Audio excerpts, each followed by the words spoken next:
Before we dive into these captivating stories, make sure to hit the subscribe button and turn on the notification bell to never miss our latest thrilling tales. Let's begin. I never believed in premonitions until my mom called me at 3 a.m., her voice trembling. She'd just woken from a dream so vivid, so terrifying, that she couldn't stop crying. It wasn't just any dream. It was about our old house, the one we lived in when I was little, the one with the basement we never fully explored. In her dream, she discovered a hidden door behind the ancient washing machine, and what she found behind it has been haunting her ever since. I remember how she described the cold metal handle, the way it felt real against her palm, and the sound of rusted hinges creaking open. But what terrifies me most is that when she told me about the children she saw in that dream, huddled in the darkness, I remembered something I'd buried deep in my memories, the sounds of quiet sobbing I used to hear through my bedroom floor at night. I always told myself it was just the house settling, but now I'm not so sure. Yesterday, I drove back to our old house. I hadn't been there in 15 years, but something about Mom's dream wouldn't let me rest. The new owners were away on vacation. I'd checked online. The spare key was still hidden in the same spot under the loose brick by the garden. Everything looked smaller than I remembered, but that heavy feeling, that thickness in the air, it was exactly the same. The basement door stood at the end of the hallway, a dark mouth waiting to swallow me whole. My hands shook as I turned on my flashlight. The stairs groaned under my weight, each step taking me deeper into the musty darkness. The washing machine was still there, covered in dust and cobwebs, looking like it hadn't been moved in decades. I stood there, heart pounding, knowing what I had to do next but terrified of what I might find. Moving that washing machine was harder than I expected, its rusty feet scraping against the concrete floor. But there it was, exactly as Mom had described in her dream. A small door, painted the same color as the wall, with a tarnished brass handle. The air grew colder as I reached for it, my flashlight beam dancing across its surface. I noticed something odd, scratch marks around the handle, as if someone had desperately tried to open it from the other side. The door wasn't locked. It opened with a sound that made my skin crawl, revealing a narrow passage that shouldn't exist according to the house's blueprints. The beam of my flashlight illuminated child-sized handprints on the walls, preserved in decades of dust. My throat tightened as I spotted something on the ground. A small, worn teddy bear, its button eyes reflecting my flashlight like two tiny moons in the darkness. I've never considered myself claustrophobic, but as I crawled through that passage, the walls seemed to press in closer with each movement. The air was thick with the smell of damp earth and something else, something sickly sweet that made my stomach turn. My flashlight caught glimpses of drawings on the walls, crude crayon, pictures of stick figures with sad faces. Some had dates scrawled beneath them, going back to the 1960s. The passage started sloping downward, taking me deeper than any normal basement should go. Then I heard it, a sound that made me freeze. It was faint, barely audible, but unmistakable. The sound of children's laughter, echoing from somewhere ahead. But it wasn't joyful laughter. It was hollow, wrong, like a recording being played at half speed. The passage opened into a room that defied logic and sanity.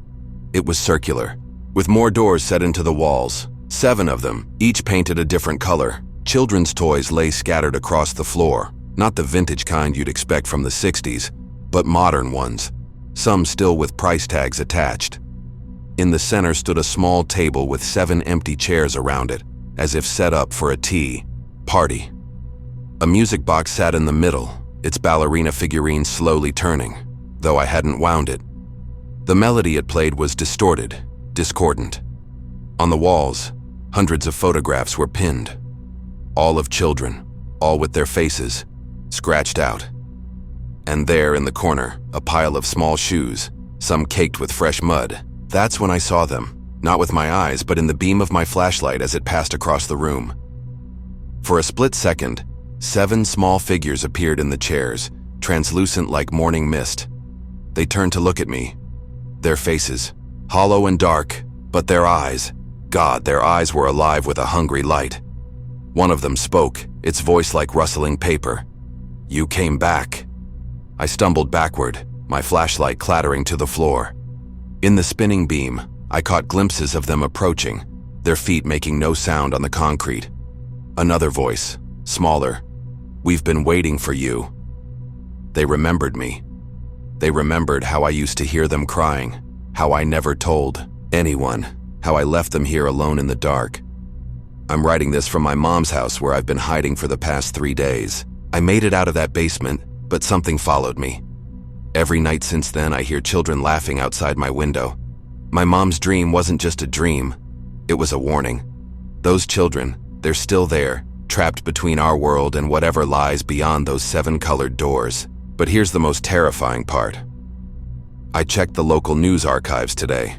7 children disappeared in our neighborhood between 1960 and 1975. The last one vanished the day before we moved into that house. And now, looking at their photos, in the old newspaper clippings, I recognize their faces. They're the same faces from the scratched-out photographs in that underground room. Tonight, I'm going back, not because I want to, but because they're calling me. And this time, I'm bringing a camera to show the world what's behind that secret door. It was around midnight when I first heard it. The faint whispers echoed through the house, so soft that I thought it was my imagination. I had just settled on the couch with a book when the sound cut through the silence like a ghostly breath. It seemed to come from the basement, a place I rarely ventured. At first, I brushed it off as the house settling, or maybe the wind outside. But the whispers grew persistent, almost as if they were calling me. My skin prickled with unease, yet curiosity gnawed at me. With every passing second, the whispers seemed to grow louder, more distinct, though still unintelligible. Unable to ignore it any longer, I grabbed a flashlight and made my way to the basement door. My heart pounded in my chest as I descended the creaking stairs. The air felt heavier with every step, and the whispers, oh, the whispers, they seemed to wrap around me, chilling my spine. And then I saw it. A dim glow emanating from the far corner of the basement. It was faint but unmistakable. I stood frozen at the bottom of the stairs, my flashlight trembling in my hand. What could possibly be glowing in my basement? The glow drew me in, even as every instinct screamed at me to run. My steps were slow, hesitant, the beam of my flashlight flickering with each shaky breath. As I approached, the source of the glow became clear. A mirror, propped against the wall, its surface shimmering with an unnatural light. I didn't recognize it. I had never seen this mirror before, and yet, here it was, in my basement. My reflection stared back at me, but something was off. The image wasn't quite me. My reflection moved, but not in sync with my actions. It tilted its head, a crooked smile spreading across its face while I stood motionless, paralyzed by fear. I reached out to touch the glass, hoping to convince myself this was some kind of strange dream. As my fingers brushed the cold surface, the glow intensified and my reflection's eyes darkened. It leaned closer, whispering, though its mouth didn't move. The sound wasn't coming from the glass. It was all around me, inside me. I stumbled back, tripping over a loose floorboard, and hit the ground hard. The mirror's glow flickered, and for a brief moment I thought I saw another figure behind me in the reflection. Morning couldn't come fast enough. I spent the rest of the night locked in my room, staring at the crack under the door, terrified I'd hear those whispers again. But the house remained silent. When sunlight finally streamed through my window, I gathered the courage to return to the basement. I needed answers. But as I descended the stairs, my stomach dropped. The mirror was gone. The corner where it had stood was empty, as if it had never been there. I searched the entire basement, overturning boxes, pulling aside old furniture, but there was no trace of it. My pulse raced as I tried to piece it together. Did I dream it? Was I losing my mind? Yet the memory of that glowing mirror and its sinister reflection was burned into my brain. I decided to check the rest of the house. Every corner, every closet, every shadow felt like it was watching me, but nothing turned up. By the time I finished, I was left with more questions than answers. That night, as I lay in bed, I couldn't shake the feeling that I was being watched. The whispers were gone, but the silence felt heavier than ever. Over the next few days, strange things started happening. Lights flickered unpredictably. Objects I knew I'd placed on the table would be on the floor or missing entirely. I tried to ignore it, but the unease grew stronger. Then came the note. It was on my nightstand when I woke up, written in an unsteady hand on a piece of torn paper. Don't look too long. My blood ran cold. Who had written it? And what did it mean? I couldn't bring myself to throw it away. Instead, I stuffed it in a drawer, trying to pretend it didn't exist. But the message haunted me. That night, I dreamed of the mirror. In the dream, my reflection stepped out of the glass and stood at the foot of my bed watching me sleep. I woke up drenched in sweat, heart pounding. The image of that twisted grin seared into my mind. The whispers returned that night. They were faint at first, barely audible but unmistakable. They sounded closer this time, more insistent. My chest tightened as I realized they weren't coming from the basement anymore. They were coming from my bedroom mirror. I didn't sleep that night. The whispers grew louder, filling the room with their eerie cadence. I couldn't understand the words, but the tone was menacing, almost mocking. My bedroom mirror loomed in the darkness, its surface reflecting only the faint light from my bedside lamp. I couldn't tear my eyes away from it. Then, it happened. The reflection in the mirror changed. My heart stopped as I saw myself, but not myself. The figure in the mirror had black, empty eyes and a wide, unnatural grin. It tilted its head, mirroring my own movements with a delay that made my skin crawl. Slowly, it raised a hand and pressed it against the glass, as if trying to reach through. I stumbled backward, knocking over the lamp, plunging the room into darkness. The whispers stopped abruptly, replaced by an oppressive silence. I scrambled to the corner of the room, clutching a blanket like it could protect me. Then I heard it, a faint tapping on the glass. I couldn't bring myself to look. My breath came in shallow gasps as the tapping grew louder, more insistent. And then, just as suddenly as it started, it stopped. I don't know how I survived that night.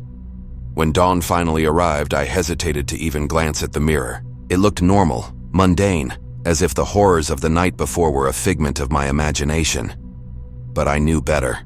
The whispers, the reflection, the tapping, it had all happened. Desperate for answers, I did some research. My search led me to stories of cursed mirrors, objects said to act as gateways to other realms. Some claimed mirrors could trap spirits, while others believed they could reflect the darker parts of one's soul. None of it brought me comfort. I covered the mirror with a thick blanket and avoided my bedroom as much as possible. But strange things kept happening. The whispers returned, faint but persistent, coming from behind the covered mirror. The note I had hidden reappeared on my desk, its message unchanged. Every night, I dreamed of that twisted reflection, its grin wider, its eyes darker. I started to wonder if I'd ever escape it. The house felt colder, heavier, as if the very walls were closing in on me. I wasn't just haunted, I was trapped. I couldn't take it anymore. That night, I decided to face the mirror one last time. I tore off the blanket, my hands trembling as I gripped the edges of the frame. The whispers surged, louder and clearer than ever, filling the room with their chilling symphony. I stared at the glass, waiting for the reflection to change. And it did. But this time, it wasn't me. The figure in the mirror was someone else entirely. A pale, gaunt man with hollow eyes and a sinister smirk. He reached out, his hand pressing against the glass from the other side. My own reflection was nowhere to be seen. Before I could react, the man's lips moved, and I heard his voice for the first time. "Your turn." The glass shattered, and a blinding light filled the room. When I opened my eyes, I was standing in the basement, staring at the glowing mirror. But this time, the reflection staring back wasn't mine. It was the man, now on the other side, smiling that same crooked smile. The whispers faded, replaced by silence. And then I realized I wasn't in my house anymore. I was in the, mirror. I never should have gone down to check on that noise. Everyone says that, right? But when you're alone at 3 a.m. and hear shuffling beneath your feet, your curiosity takes over. That's how it started, with a simple sound, like fabric dragging across concrete. I'd lived in this house for 6 years, and the basement had always been empty. Just boxes, old furniture, and the usual stuff people forget about. But that night something felt different. The air seemed thicker somehow, carrying a strange scent, like old perfume mixed with wet earth. I grabbed my phone for light and opened the basement door. The hinges creaked, and for a moment I could have sworn I heard something respond, a soft, melodic hum. Standing at the top of the stairs, my hand trembling on the railing, I cast my phone's beam into the darkness. Below, the light caught something unusual. In the far corner where I kept my holiday decorations, a piece of white fabric moved. Not from a draft, there were no windows down there. It moved like someone had just walked past, their dress trailing, behind them. My feet carried me down those stairs before my brain could scream at me to stop. Each step felt like entering deeper into a nightmare. But I couldn't turn back. I needed to know. The temperature dropped with every step, until I could see my breath forming clouds in front of me. Then I heard it again, that humming. It was, clearer now, a tune I almost recognized but couldn't quite place. Like a lullaby, but twisted somehow, with notes that shouldn't exist. The basement looked different in the darkness. The familiar shapes of stored furniture had transformed into looming shadows, and the normally cluttered space seemed vast and empty. Except for that corner where I'd seen the white fabric. My phone's light flickered. Once, twice. I shook it, cursing under my old breath. When the beam stabilized, I saw her, a woman in a yellowed wedding dress, her back turned to me, swaying gently to her own haunting melody. My heart stopped, because I knew, with absolute certainty, that the dress she wore was the one I'd inherited from my grandmother. The one I'd sealed in a box 20 years ago after she died. Grandma? The word escaped my lips before I could stop it. The humming ceased. The silence that followed was deafening. She stopped swaying, and I watched in horror as her head began to turn. Not her body, just her head rotating slowly, impossibly beyond what any human neck could manage. I wanted to run, to scream, to wake up from what had to be a nightmare. But I was frozen in place, watching as her face came into view. It wasn't my grandmother. The face that turned to meet mine was young, beautiful, and completely wrong. Her eyes were pitch black, like empty sockets filled with ink, and her smile stretched too wide across her pale face. "I've been waiting for you," she whispered, her voice like rustling leaves. "Do you like my dress? It's a family heirloom, isn't it?" She took a step toward me, her movements jerky and unnatural, like a marionette being pulled by invisible strings. The temperature plummeted further, and frost began forming on the concrete floor around her feet. As she moved closer, memories flooded my mind. Memories I'd buried deep inside. My grandmother on her deathbed, gripping my hand with surprising strength, trying to tell me something about the dress. Never let anyone. She had gasped, but died before finishing her warning. The woman in front of me tilted her, head at an impossible angle, reading my thoughts. "She tried to warn you, didn't she? About me? About what happened to your great-aunt Sarah?" Another step closer. Sarah was supposed to wear this dress, but she disappeared on her wedding day. They never found her body. My blood ran cold as the realization hit me. The old family photos, the ones nobody talked about, showing my great-aunt in this very dress during her wedding rehearsal. The same dress this thing was wearing now. "Would you like to know what happened to her?" the woman asked, her smile growing, wider, revealing rows of needle-sharp teeth. "Would you like to join her?" I ran. My phone clattered to the ground as I spun and bolted for the stairs. Her laughter echoed behind me, a sound like breaking glass and screaming wind. I could hear the rustle of her dress as she pursued me, moving faster than anything human should move. The stairs seemed endless, stretching upward into darkness. Behind me, her ice-cold fingers brushed against my back, Don't leave, she sang, her voice coming from everywhere at once. The ceremony is about to begin. I reached the top of the stairs and slammed the door shut, but it didn't matter. The temperature around me plunged, and frost spread across the door like spiderwebs. Through the growing ice, I could see her face forming, pushing through the solid wood like it was water. "You can't escape," she whispered, her black eyes fixed on mine. "The dress has chosen you, just like it chose Sarah. Just like it chose all the others." My grandmother's last words suddenly made sense. She had tried to protect me, to break the cycle. I remembered the old leather-bound book in her attic, the one filled with strange symbols and warnings. I dismissed it as superstitious nonsense, but now?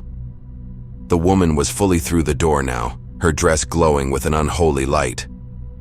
"The book won't save you," she hissed, reading my thoughts again. "Nothing can." But she was wrong.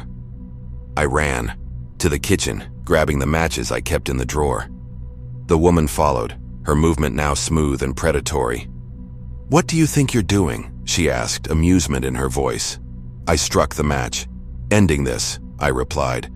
"My grandmother may not have finished her warning, but she left me everything I needed to know in that book, including how to destroy you." Her smile faltered for the first time. The match fell from my trembling fingers onto the dress. For a moment, nothing happened. Then the flames erupted, not orange but bright blue, consuming the yellowed fabric. The woman screamed, not in pain but in rage. Her form began to dissolve, black eyes melting like wax, that impossible smile finally fading. "You've ruined everything," she shrieked as the flames climbed higher. The dress needed a new bride. It always needs a new bride. In moments she was gone, leaving nothing but a pile of ashes on my kitchen floor. I thought it was over, but then I noticed something in the ashes. A single scrap of fabric, somehow untouched by the flames. As I watched, it began to move, trying to piece itself back together. I didn't hesitate. I gathered every scrap, every ash, and buried them in consecrated ground the next day. But sometimes, late at night, I still hear humming coming from my basement. And I know she's still waiting, still hunting, still looking for her next bride. I've always hated basements.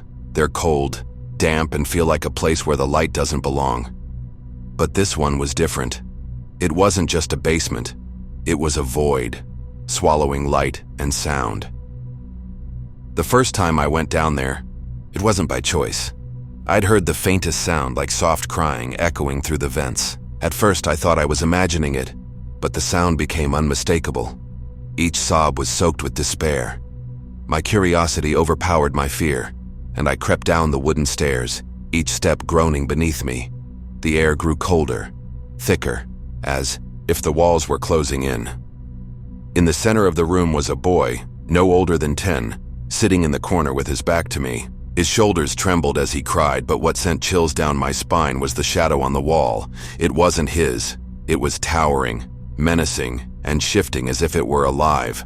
I whispered, "Hey, are you okay?" The crying stopped instantly. My heart raced as he turned his head, revealing pale, hollow eyes that didn't belong to any living child. The boy didn't move, didn't blink.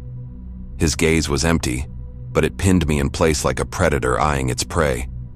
I wanted to run, but my legs were rooted to the spot. "Who are you?" I stammered. His lips curled into the faintest smile, one that felt wrong, twisted, as if he knew something I didn't.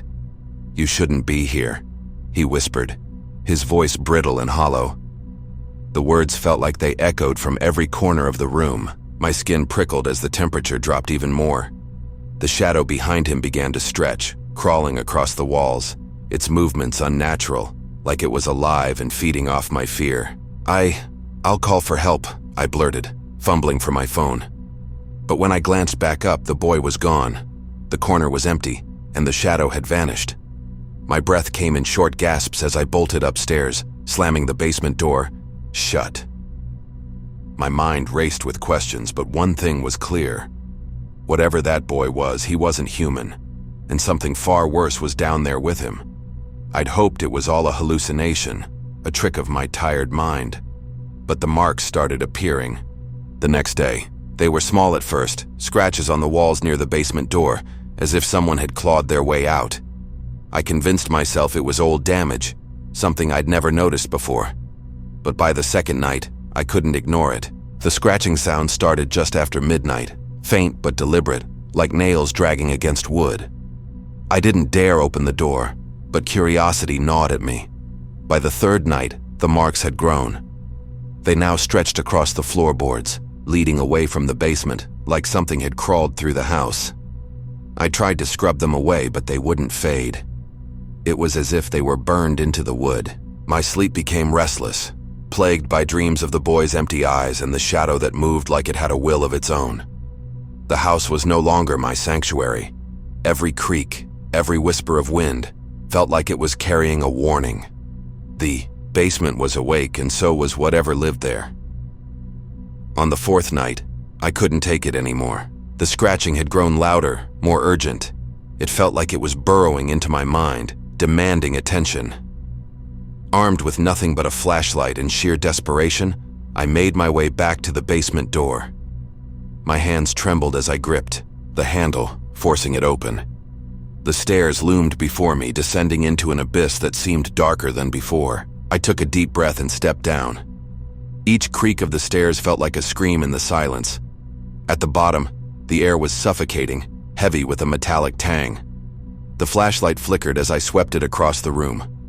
The boy was there, standing this time, his back to me. "You came back," he said without turning around. His voice was calm, almost relieved, but it carried an edge that made my stomach churn. "What do you want?" I managed to whisper. He pointed to the darkest corner of the basement, where the shadow now loomed, its form twisting and writhing. "It's hungry," he said, turning to face me. His face had changed. His hollow eyes now glowed faintly, and his smile was too wide, too human to be real. The shadow moved. Not like light flickering or shapes shifting, but as if it were alive, slithering toward me. Panic set in as the boy stepped closer, his expression eerily calm. "You shouldn't have come back," he said softly, his voice overlapping with another deeper guttural sound. My flashlight flickered again, casting long, distorted shadows that seemed to dance around me. Suddenly, the boy's figure blurred, and before I could react, the shadow lunged. It wasn't like being touched, it was like being consumed. An icy grip wrapped around my chest, stealing the air from my lungs. My screams were swallowed by the darkness. I felt weightless and paralyzed, as if I were sinking into an endless void. Just when I thought it was over, the grip loosened, and I collapsed to the floor. The shadow receded, but the boy remained, watching me with those unnatural eyes. "It's not finished," he whispered. My body trembled as I scrambled up the stairs, slamming the basement door behind me. But I knew I'd made a mistake. Whatever was down there wasn't going to stay contained for long. Days turned into a nightmare. The basement door would creak open on its own, no matter how many locks I installed. Shadows danced on the walls in broad daylight, shapes that didn't belong. At night, the whispers began. They were faint at first, like the wind, but soon they became voices, multiple voices, all calling my name. My nights were sleepless, haunted by the boy's face and the shadow's touch. I began seeing him everywhere, standing in the hallway, reflected in mirrors, always watching but never speaking. The house was no longer just a house. It was alive, pulsating with a malevolent energy that grew stronger every day. Friends and family stopped visiting, claiming the place gave them chills. One friend even refused to step inside after seeing a dark figure in the window. I tried to leave, but something always held me back. Car keys would vanish, doors wouldn't budge, and every time I tried to pack, the boy's voice would echo in my mind. "You can't escape it." The worst part was that I believed him. Whatever had been unleashed wasn't bound by walls or distance. It was bound to me. By the seventh night, I knew I couldn't keep running. The scratching, the whispers, the shadow's presence, it was all building to something. I'd read about exorcisms, cleansing rituals, anything that might help. But nothing seemed to fit what I was dealing with. Desperation pushed me to confront the basement one last time. I armed myself with a makeshift torch and descended into the darkness, heart pounding with every step. The boy was waiting, but this time he wasn't alone. The shadow had taken a form, tall, grotesque, and shifting like smoke. "It's time," the boy said, his voice now a chilling harmony of innocence and malice. The shadow lunged again, but this time I was ready. I thrust the torch forward, and for a moment the light pushed it back. The boy screamed, a sound so unearthly it made my ears bleed. Then everything went black. When I woke up, I was outside, the house ablaze. Firefighters pulled me away, but I couldn't explain what had happened. The house burned to the ground, but the whispers didn't stop. Even now I feel it watching, waiting. Whatever I faced in that basement, it's still with me. 30 years. That's how long my brother Danny has been gone. Vanished without a trace one sunny afternoon when we were kids. I never stopped searching, not in my heart. But time has a cruel way of forcing you to move on. Last week, while cleaning out my parents' old house, the house I inherited, I found something I'll never forget. The basement had always been cold, damp, and forgotten, but something strange drew me there. It was a metallic clinking sound, faint yet distinct. My hands shook as I opened the creaky door and stepped into the shadows. That's when I saw it, a set of chained locks on a hidden door I had never noticed before. My heart raced. How had this been here all these years? Who put it there? Against my better judgment, I grabbed some tools and forced it open. What I saw made my stomach turn. A small, dark room.